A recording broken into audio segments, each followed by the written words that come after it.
Billy Napier decided that it wasn't going to be his final year, that the SEC jobs that he was being offered weren't as good as the potential that Louisiana has for the 2021 season.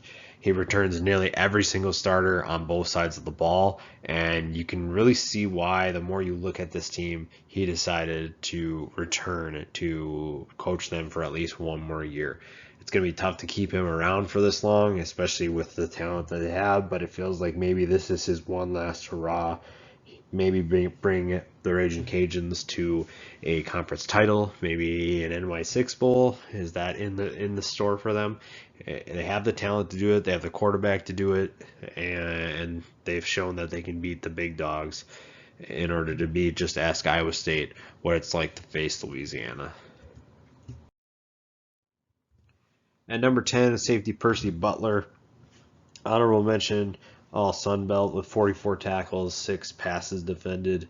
This is a defense that's going to be really exciting to watch this year. Again, returned nearly every starter, so putting together a top 10 was really difficult for both sides of the ball, and it's just going to be fun to watch this team fly around and make plays. Number 9, linebacker Lorenzo McCaskill, third team All Sun Belt last year, 83 tackles, 2.5 for loss last season. Again, this defense is loaded with playmakers, and it's going to be tough for any offense to beat them. Now, there are some teams like Coastal Carolina, App State, Georgia State in the Sun Belt that are going to give them some trouble and going to definitely test them. But the depth that they have on this side of the ball, the depth that they have on offense too, is going to help them. And like I said, this top 10 was tough to put together, but you look at the 10 that they have at the top here, at least even in the top 5, and you realize that this is a team that's going to be a serious problem. Number 8, center Shane Vallette, third team All Sun Belt last year. This offense is loaded with talent. Tackle Max Mitchell isn't even going to make the list, and Max Mitchell is an all Sun Belt type talent. So that just goes to show you how good the guys that made the list actually are. Number 7, linebacker Farrod Gardner. Honorable mention all Sun Belt, so you're probably asking why is he above Lorenzo McCaskill? It's because he has a little bit more longevity and proven track record, just given that he has 170 tackles in his career, 9 tackles for loss.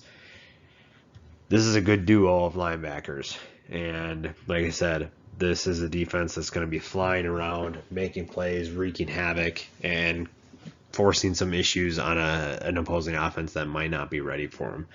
So it's going to be interesting to see what they can do if they stay healthy. This is, again, a very scary team to face. Number 6, guard Ken Marks. And the next guy we'll talk about, guard Osiris Torrance. Two guys, like I said, Marks was third team All Sun Belt. Torrance is second team All Sun Belt. A combined 59 starts between the two. Basically, if you're not experienced on the offense line, you don't have a chance to play, because these are guys that are experienced. They know what they're doing.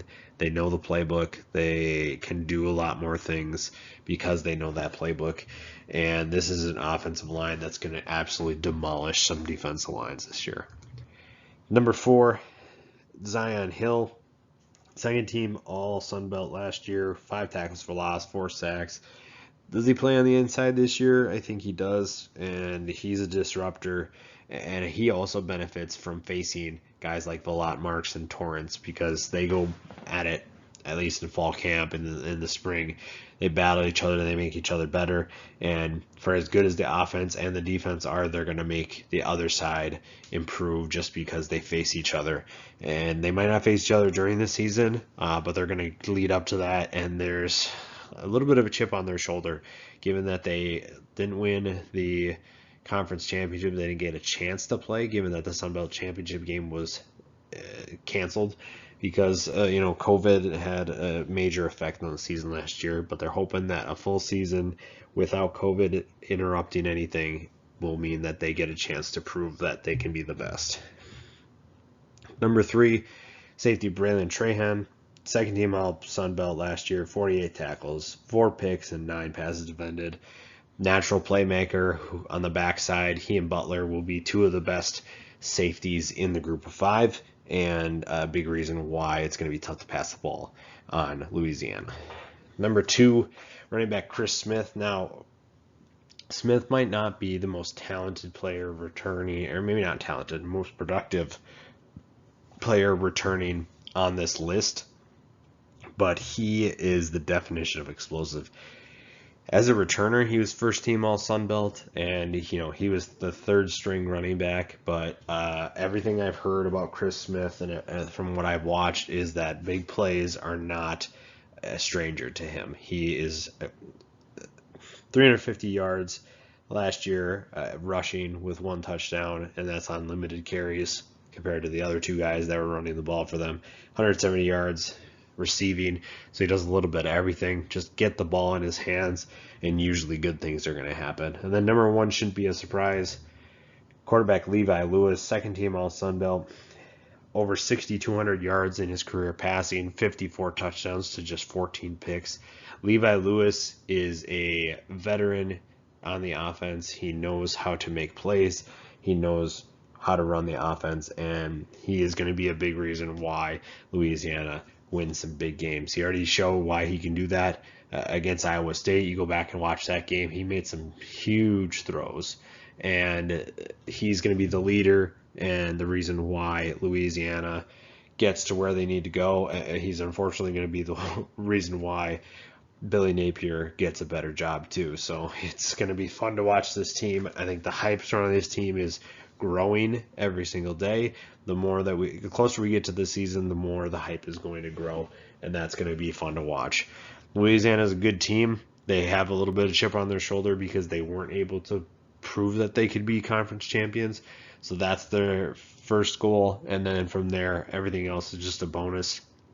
This is a team with potential for a high ceiling.